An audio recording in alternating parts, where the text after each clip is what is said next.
కుమార అస్త్ర ప్రదర్శనలో కర్ణుడు దుర్యోధనుల స్నేహం మొదలైంది. ఏకలవ్యుడి బొటనవేలు గురుదక్షిణగా అడిగి ఇచ్చిన మాట ప్రకారం అర్జునుడిని ఎదురులేని వీరుడిని చేశాడు ద్రోణుడు. కానీ ద్రోణుడు మనసుని ఎప్పుడూ ఒక బాధ వెంటాడుతూనే ఉంది.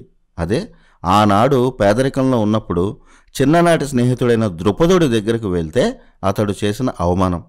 దానికి బదులు తీర్చుకోవాలనే అనుకున్నాడు ద్రోణుడు. కుమార అస్త్ర విద్యా ప్రదర్శన అయ్యాక తన శిష్యులను సమావేశపరిచాడు ద్రోణుడు. ద్రుపదుడు తనని అవమానించిన కథను చెప్పాడు. ద్రుపదుడిని బంధించి తీసుకువస్తే తాను సంతృప్తి చెందుతానని చెప్పాడు ద్రోణుడు. గురువుగారి సంతృప్తి కోసం కౌరవులు పాండవులు బయలుదేరారు. మొదట దుర్యోధనుడు సైన్యాన్ని తీసుకుని పాంచాల రాజ్యం మీదకు వెళ్ళాడు. ద్రుపదుడు కూడా మహావీరుడే. దుర్యోధనుడిని ఓడించి పంపించాడు. ఆ తర్వాత అర్జునుడు భీముడు వెళ్లారు. ద్రుపదుడిని ఓడించారు. ద్రుపదుడిని బంధించి ద్రోణాచార్యుడి ముందు నిలబెట్టాడు. ద్రోణుడు సంతృప్తి చెందాడు. ఆనాడు ద్రుపదుడు రాజు, ద్రోణుడు పేదవాడు. కాబట్టి సమఉజ్జీలు కాని ఇద్దరి మధ్య స్నేహం లేదని అన్నాడు ద్రుపదుడు. ఇప్పుడు తనని రాజును చెయ్యాలని ద్రోణుడు ద్రుపదుడిని ఆదేశించాడు. గంగానదికి ఉత్తరాన ఉన్న ఐచ్ఛత్ర రాజ్యాన్ని ద్రోణుడికి ఇచ్చాడు ద్రుపదుడు. అర్జునుడు ద్రుపదుడిని గెలిచాడు కనుక ద్రుపదుడి రాజ్యం అర్జునుడిదే అవుతుంది. ఆ రకంగా అర్జునుడు గురువైన ద్రోణుడికి ఆ రాజ్యాన్ని గురుదక్షిణగా ఇచ్చాడు. ద్రుపదుడి ఘటనే మహాభారతానికి కీలక మలుపు. కౌరవులు పాండవులు యువకులయ్యారు. ధర్మరాజుకి 30 ఏళ్లు వచ్చాయి. తప్పనిసరి పరిస్థితుల్లో ధృతరాష్ట్రుడు ధర్మరాజుకి యువరాజు పట్టాభిషేకం చేశాడు. పాండురాజు మీద, భర్తను పోగొట్టుకున్న కుంతి మీద హస్తినాపురం ప్రజలకు ఉన్న సానుభూతికి భయపడే ధృతరాష్ట్రుడు ధర్మరాజుకి యువరాజు పట్టాభిషేకం చేశాడు. ధర్మాన్ని ఖచ్చితంగా ఆచరించేవాడు, ధైర్యం సహనం ఉన్నవాడు, దయతో ఉండేవాడైన ధర్మరాజు ప్రజలను సుభిక్షంగా పరిపాలిస్తాడని భీష్ముడు ద్రోణుడు ఆశీర్వదించారు. ధర్మరాజు పట్టాభిషేకం అయ్యాక భీముడు అర్జునుడు నకుల సహదేవులు శత్రు రాజ్యాలను జయించారు. భారతంలో తక్కువ పాత్ర ఉంది గాని నకుల సహదేవులు గొప్ప వీరులు. రాజ్యాలు గెలుచుకొచ్చిన ప్రతిసారి ధర్మరాజు తన తండ్రి పాండురాజులాగే ధృతరాష్ట్రుడి దగ్గరికి వెళ్ళి అతని ముందు అన్నీ ఉంచేవాడు. ధర్మరాజు పరపతి రోజు రోజుకు పెరుగుతోంది. యువరాజే అయినా అతన్ని అందరూ చక్రవర్తిలాగే చూస్తున్నారు, గౌరవిస్తున్నారు. అప్పుడు మొదలైంది ధృతరాష్ట్రుడిలో అసూయ. ధర్మరాజు కీర్తిని భరించలేకపోయాడు. అప్పుడే కణికుడిని పిలిపించాడు. ఈ కణికుడు శకుని స్నేహితుల్లో ఒకరు. ఇతని పేరు మీదే కణిక నీతి వచ్చింది. కణికుడు చెప్పేవన్నీ కుటిల నీతులే. ఎలా కుట్ర చేసి చంపాలి, ఎలా లొంగదీసుకోవాలి, శత్రువుని ఎలా పట్టుకోవాలి, ఇలాంటి నీతులన్నీ చెప్పేవాడు. కుట్రలు చేయడంలో దిట్ట. అందుకే కణిక నీతిని కూటనీతి అని కూడా అంటారు. రాజనీతిలో ఇది కూడా ఒక భాగమే. మహాభారత కాలం నాటికి పటిష్టమైన గూఢచార వ్యవస్థ ఉండేది. దుర్యోధనుడి వేగులకు కణికుడే అధికారి.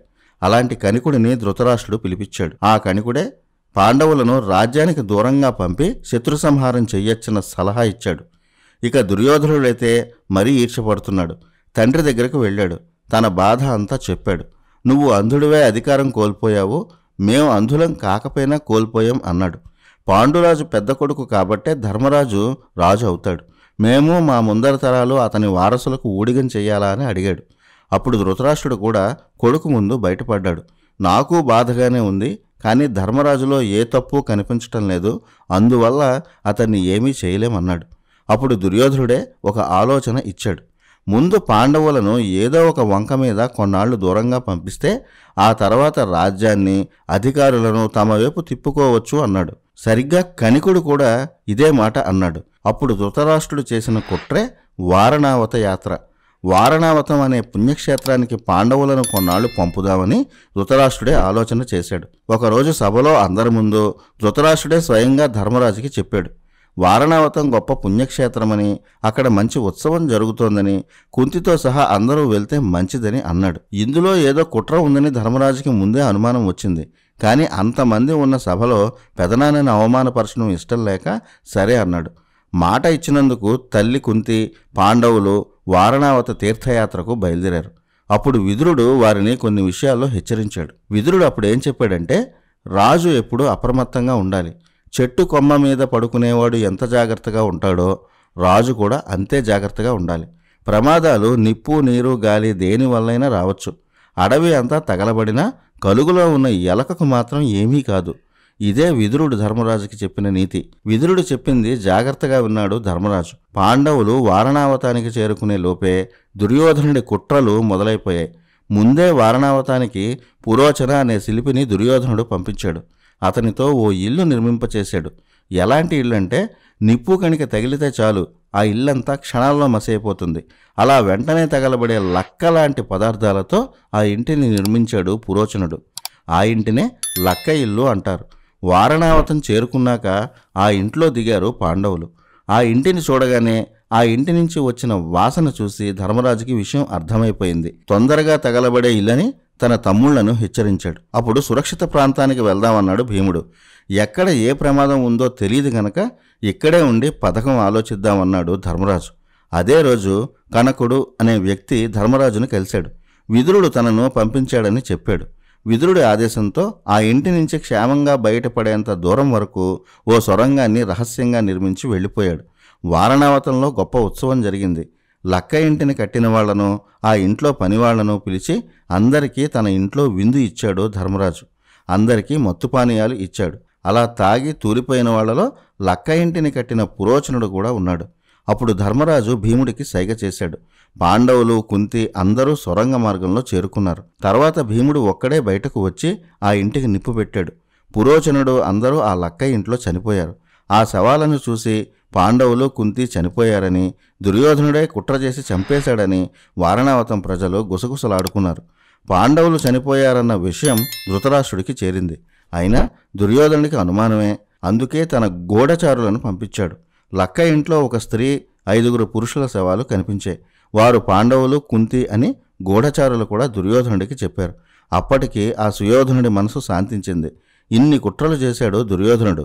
అసలు విషయం ఏంటంటే ఆ స్త్రీని పురోచనుడే ఆ ఇంట్లో నియమించాడు. ఆమె శవాన్ని చూసి కుంతి అనుకున్నారు. పాండవుల మరణవార్త విని ధృతరాష్ట్రుడు, దుర్యోధనుడు బాధ నటించారు. భీష్ముడు మాత్రం కంటతడి పెట్టాడు. అప్పుడే విదురుడు పాండవులు క్షేమంగా ఉన్నారన్న రహస్యాన్ని భీష్ముడికి చెప్పాడు. సొరంగంలో అలసిపోయిన తమ్ముళ్లను, తల్లిని భీముడు ఒక్కడే తన భుజాల మీద మోసుకొని తీసుకెళ్లాడు. అలా సొరంగం దాటి ఓ అడవిలోకి అందరూ చేరుకున్నారు. అందరికీ దాహం వేసింది. భీముడు నీళ్లు తేవడానికి వెళ్ళాడు. వెళ్ళి వచ్చేసరికి అందరూ పడుకున్నారు. పాండవులు సేద తీరిన ఆ అడవిని హిడింబవనం అనేవారు. ఆ అడవిని హిడింబాసురుడు అనే రాక్షసుడు ఆక్రమించాడు.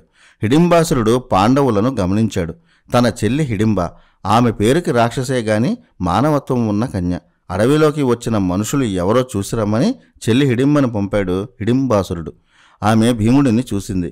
అతని అందాన్ని చూసి మోహించింది. అందమైన అమ్మాయి రూపంలో వెళ్ళి తనను పెళ్లి చేసుకోవాలని కోరింది. కానీ భీముడు ఒప్పుకోలేదు. కారణం ఏంటంటే భీముడు రెండవవాడు. అన్నకు పెళ్లి కాకుండా తమ్ముడు పెళ్లి చేసుకుంటే అలాంటి తమ్ముడిని పరివేత్త అంటారు. అది ఆ కాలానికి దోషంతో సమానం. ఈ కాలంలోనూ అన్నకు పెళ్లి చేసేకే తమ్ముడికి చేస్తున్నాం కదా. హిడింబ భీముడికి తన ప్రేమ విషయం చెప్తున్న సమయంలోనే హిడింబాసురుడు వచ్చాడు. భక్షించమంటే ప్రేమిస్తావా అని చెల్లిని భయపెట్టాడు. ఆ రాక్షసుడిని చూసి భీముడు యుద్ధం చేశాడు. తన వాళ్ల నిద్రకు భంగం కలుగుతుందని హిడింబాసురుడిని దూరంగా ఈడ్చుకెళ్ళాడు. చాలాసేపు యుద్ధం జరిగింది. భీముడి చేతిలో హిడింబాసురుడు చనిపోయాడు. అప్పటికి కుంతి, పాండవులు నిద్రలేచారు. హిడింబి అక్కడే ఉంది. హిడింబి అసలు పేరు కమలపాలిక. ఆమె కుంతి దగ్గరకు వెళ్ళి తన కోరిక చెప్పింది. అందరూ మాట్లాడుకుని హిడింబను భీముడికి ఇచ్చి చెయ్యాలని నిర్ణయించారు. అయితే భీముడు ఒక షరతు పెట్టాడు. హిడింబ సంతానం కోసం భీముణ్ణి కోరుకుంది. అందుకే సంతానం కలిగే వరకు నీతోనే ఉంటాను అని హిడింబకు మాటిచ్చాడు. హిడింబి కూడా సరే అంది. అక్కడి నుంచి శాలిహోత్రమైన అందమైన ప్రాంతానికి పాండవులను, కుంతిని హిడింబి తీసుకెళ్ళింది. అక్కడే భీముడు, హిడింబల పెళ్లి జరిగింది. అలా పాండవుల్లో మొదట పెళ్లి అయినది భీముడికే. భీముడికి హిడింబకు ఒక కొడుకు పుట్టాడు. అతనే ఘటోత్కచుడు. ఘటం అంటే కుండ, కచ అంటే గుండు. కుండ లాంటి గుండు ఉన్నవాడు అని అర్థం. అందుకే ఘటోత్కచుడు అనే పేరు వచ్చింది. ఘటోత్కచుడు రాక్షసుడు. మాయాబజార్లో ఎస్వీఆర్లా ఏం ఉండడు. అయినా ఘటోత్కచ అంటే మనకు గుర్తొచ్చేది ఎస్వీఆరే. అంత అద్భుతంగా చేశారు. సద్యోగర్భం ద్వారా ఘటోత్కచుడు పుట్టాడు. రాక్షసుల్లో మనుషుల్లా 9 నెలల లెక్కేం ఉండదు. పుట్టడం, పెరగడం కూడా వెంటనే జరుగుతాయి. దాన్నే సద్యోగర్భం అంటారు. ఈ టెక్నాలజీ ఇప్పటి సైన్స్కి అందనిది. ఘటోత్కచుడు పుట్టగానే హిడింబ అతన్ని తీసుకుని రాక్షసులకు పుట్టిల్లు లాంటి కామాఖ్య అడవులకు తీసుకెళ్లిపోయింది. మహాభారత కాలంలో కామాఖ్య రాక్షసులకు తాంత్రికులకు ప్రఖ్యాతి చెందిన ప్రాంతం. కామాఖ్య అంటే ఇప్పటి అసోం. ఇప్పటికీ గౌహతిలో ఉన్న కామాఖ్యాదేవి ఆలయం తాంత్రిక దేవతల ఆలయమే. దశమహావిద్యల ఆలయాలన్నీ అక్కడ ఉంటాయి. అలా కొడుకుతో పాటు హిడింబ కామాఖ్యకు వెళ్ళిపోయింది. హస్తినకు రమ్మని కుంతి అడిగినా అడవి వదిలి రాలేనని చెప్పింది. ఎప్పుడు తెలిస్తే అప్పుడు క్షణాల్లో మీ ముందు ఉంటానని ఘటోత్కచుడు తండ్రి భీముడికి మాటిచ్చాడు. ఘటోత్కచుడు రాక్షసమాయతో మహాబలుడు అయ్యాడు. హిడింబి కామాఖ్యకు వెళ్తున్న సమయంలోనే వ్యాసమహర్షి శాలిహోత్రానికి వచ్చాడు. పాండవులను ఏకచక్రపురం వెళ్లమని చెప్పాడు. బ్రాహ్మణుల వేషాల్లో అజ్ఞాతంగా ఉండి కొన్నాళ్లు భిక్షాటన చేయమన్నాడు. ఏకచక్రపురంలో ఓ బ్రాహ్మణ కుటుంబానికి పాండవులను సాటి బ్రాహ్మణులుగా పరిచయం చేశాడు వ్యాసుడు. అలా వారి ఇంట్లో ఆశ్రయం కల్పించాడు. అలా పాండవులు వనవాసం చేయడానికి ముందే ఇలా అజ్ఞాతవాసం చేశారు. ఆ తర్వాత కథ ఊహించనంత వేగంగా మలుపులు తిరుగుతుంది.